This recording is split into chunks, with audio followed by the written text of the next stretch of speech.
We started yesterday the laws or practices of Nefilat Apayim, and that also connects, as we spoke about, to the Tahanun, to the Vidui or confession.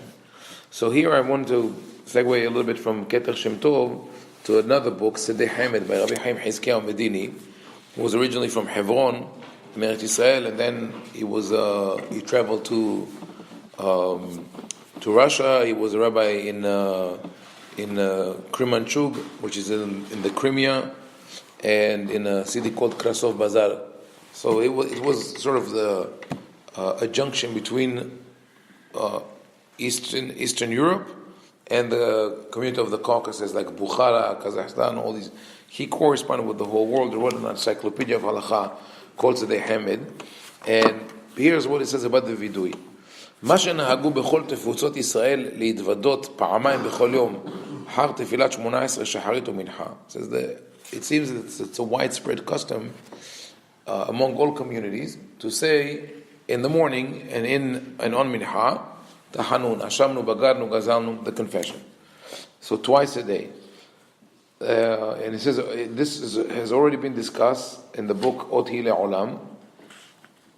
למען דעת מאין נוקבע מנהג זה כי לא נזכר בדברי פוסקי הלכות להתוודות בכל יום אחר תפילת 18. It says, where did this custom came from? Where did it come from? We take it for granted today that you have to do tahanun. If we don't say the vidui, people say, wait, why are we not saying it? They have a good reason for not saying it. Some places they would ask this question, some places they wouldn't ask the question. They would be happy, just don't say it and that's all. But he says that the vidui, and I'm going to use that term, the vidui was not mentioned in the early books of halacha, that you have to say vidui every day. רק כי מדברי רבנו הטור, בסימן קל"ד, in chapter 134 of the Tur, that is the compilation of halacha, that of Rabbeinu Yaakov ben Arosh, b'shem Rav Amram, and he quotes Rav Amram Gaon, who lived in the 8th, 9th century in Babylonia. נראה דרק בשני וחמישי אומרים וידוי. So the two who writes in the 1400s says that you only say it on a Monday and a Thursday. ומדברי מרן בשולחן ערוך משמע דרק בתענית ציבור דאומרים וידוי. And Rabbi Yosef Karo is even more limited in his ruling that you only say vidui on the major public fest days. So the Rambam says nothing but vidui? No, he says tahanunim. Rambam says you have to say tahanunim after tefillah. Tahanunim means supplication, and he says kol echad lefi koho, according to what you can. So you could say one mizmor, another mizmor. What happened throughout the ages? Each community has a custom. Let's say leDavid elecha Hashem nafshi yisa, mizmor leDavid. So they added all of them. Alam Natseach, Mizmor David, Yan Chashem B'Yomtzara, and we added all of them. Everything became Tahanunim. But technically, if you finish the Amidah and you read one Mizmor of Tehillim or your own personal bakasha that you want to say, and then you go V'ata Kadosh, that is the core of the Tefillah. So, and in other books, לא נמצא מפורש בפוסקי הלכות, חיוב להתוודות בכל יום, אלא ביום הכיפורים. Even less than that. The only time when you are obligated to say a confession and vidui is on Yom Kippur. And on Yom Kippur, if you say vidui, how many times you should say it? One. How many times do we have it in the Sepharim? We have it 5 times, and we say it in the silent prayer and repeat it in the Amidah. So on the Yom Kippur alone, you already have 10 or 12 times of the vidui. How did it happen? So he speaks about that. Says yesh lefakbek al minhag zeh. Says this is a dubious custom. It's a questionable minhag whether you're even allowed, not if you're obligated, whether you are allowed to say that. Why? מההיד הפליגו תנאי בעבירות שהתוודע עליהם ביום הכיפורים זה אם חוזר ומתוודע עליהם ביום הכיפורים אחר. The rabbis in the Gemara and the Mishnah have a dispute over that question.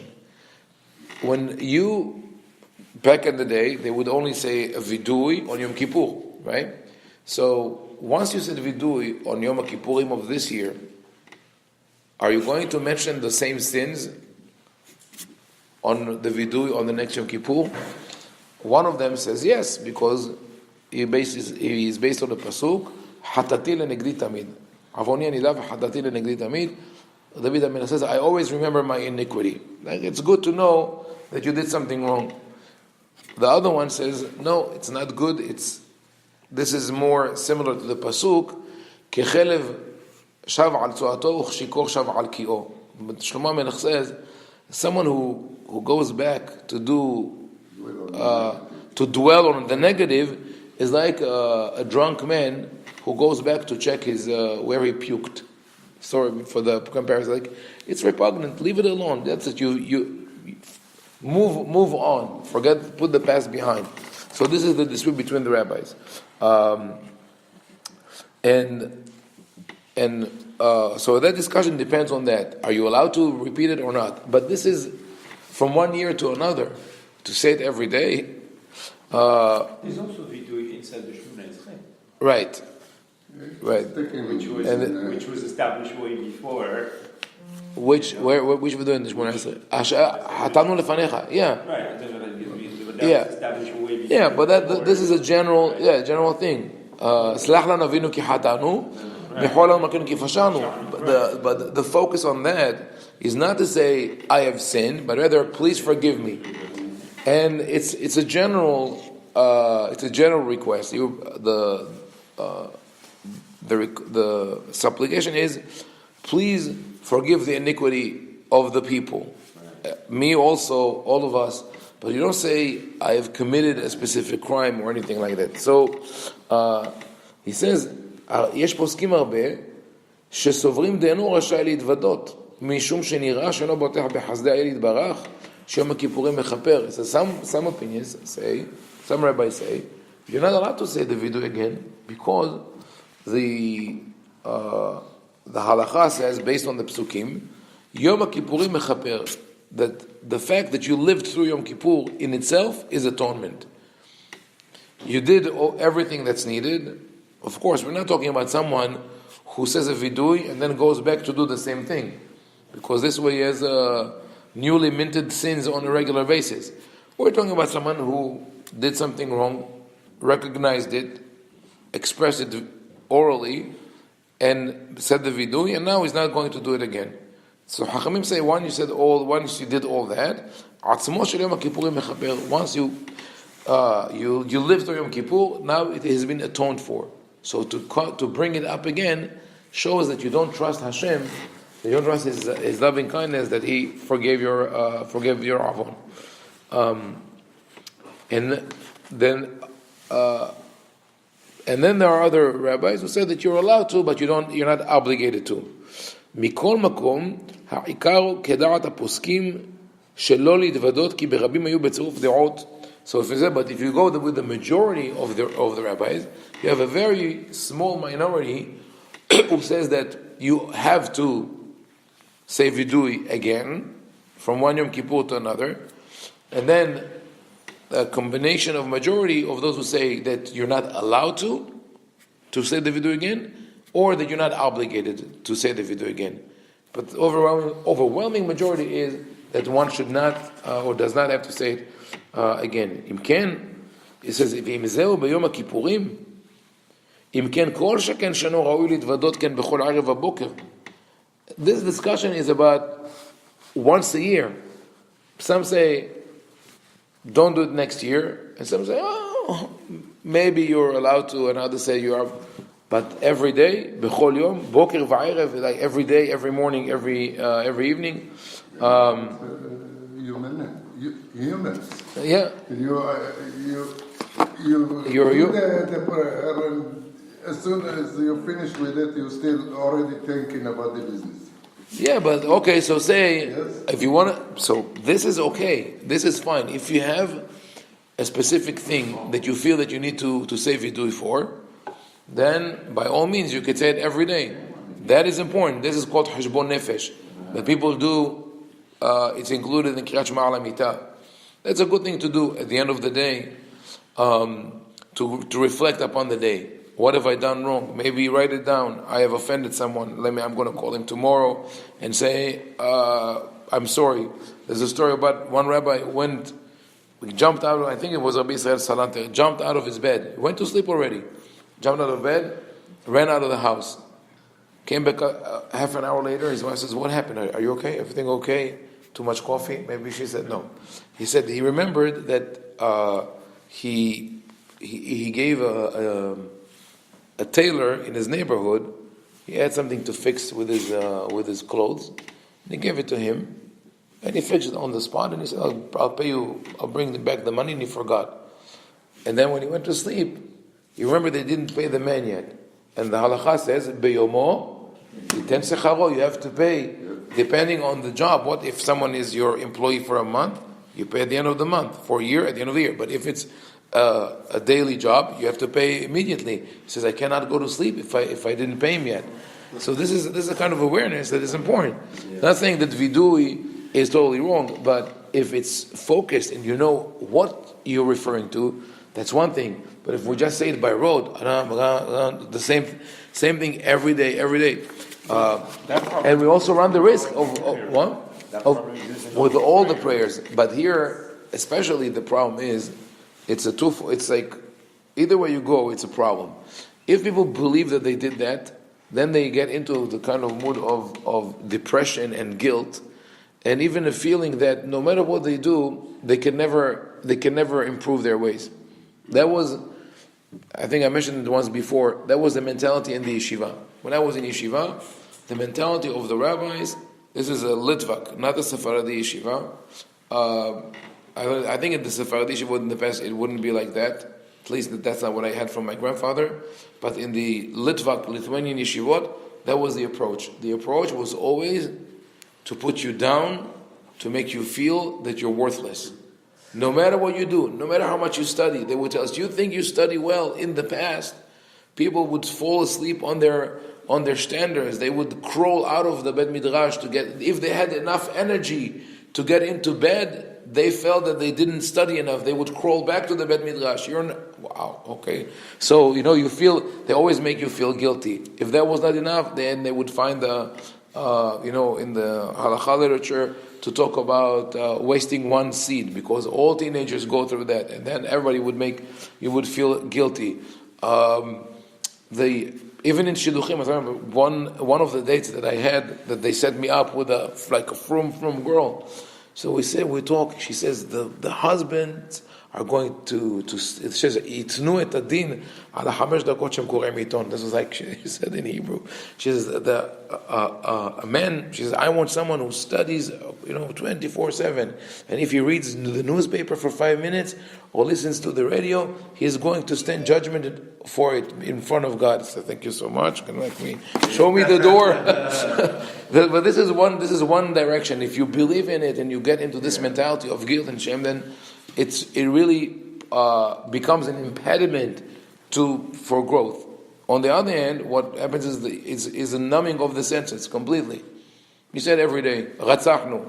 If you say every day, morning and evening, that I killed someone, and you say, no, I didn't kill anyone. So then you look at the other one that says, I badmouthed someone. So no, I didn't do that. You did that, but you don't think you did that because you put it in one bundle. So I'm just saying it for the record. Punch my card and go home. How much is intention thought versus an action is? Like you think bad about somebody. You're thinking that that person is very bad. So it's like.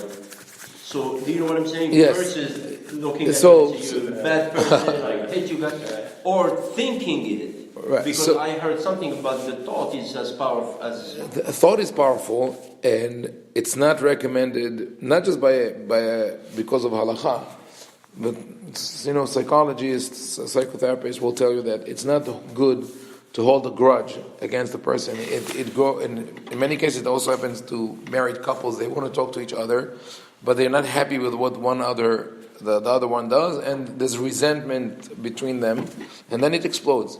It's better to put things out. The Torah says, "Lo tisna et achicha bilvavecha."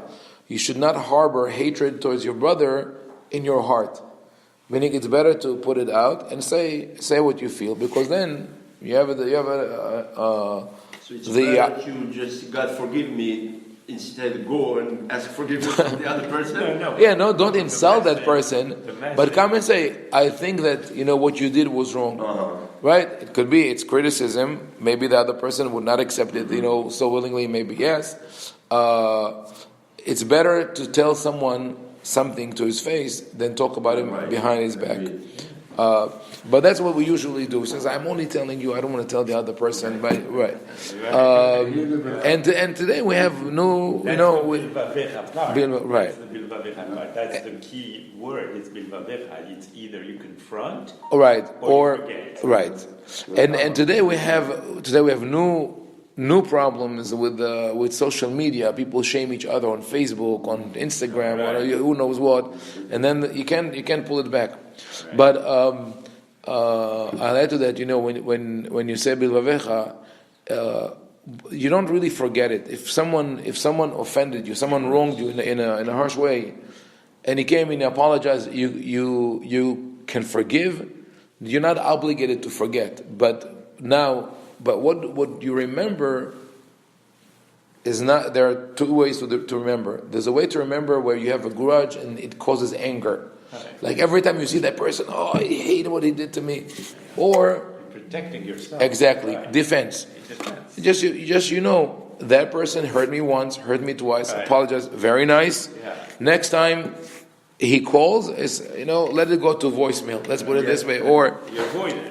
Avoid it because you know that it will eventually lead to a conflict. So you remember in order to protect yourself. Anyway, go back to the vidui.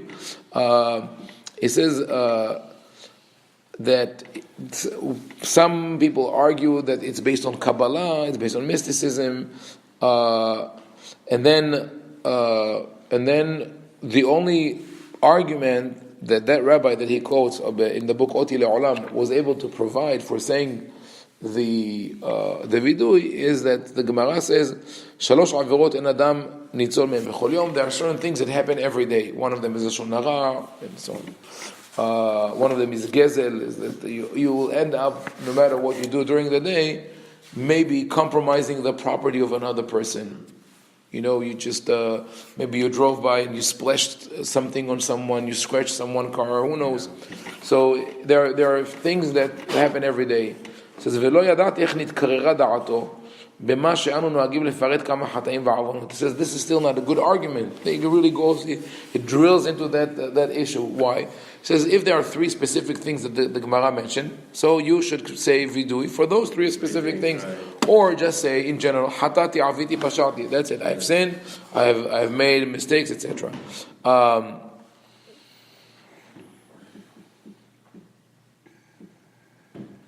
So he says, but he goes on to say that you really don't have to be so anxious about why we say the vidui, because since there's one opinion that says that you could say the vidui, and we say it in an alphabetical order, we don't mean to say that we did all of these things, but rather that in general people do these things, and one of them might apply to us. So he says that you have to really have to pay attention to what you're saying and think what of this applies to you. Finally, this is his conclusion. In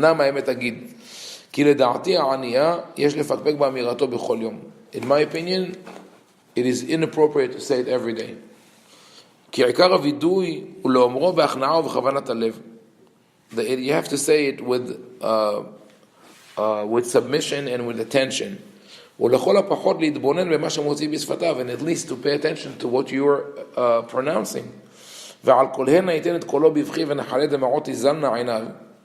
if this really happens, one should be crying, should be bawling with the crying of if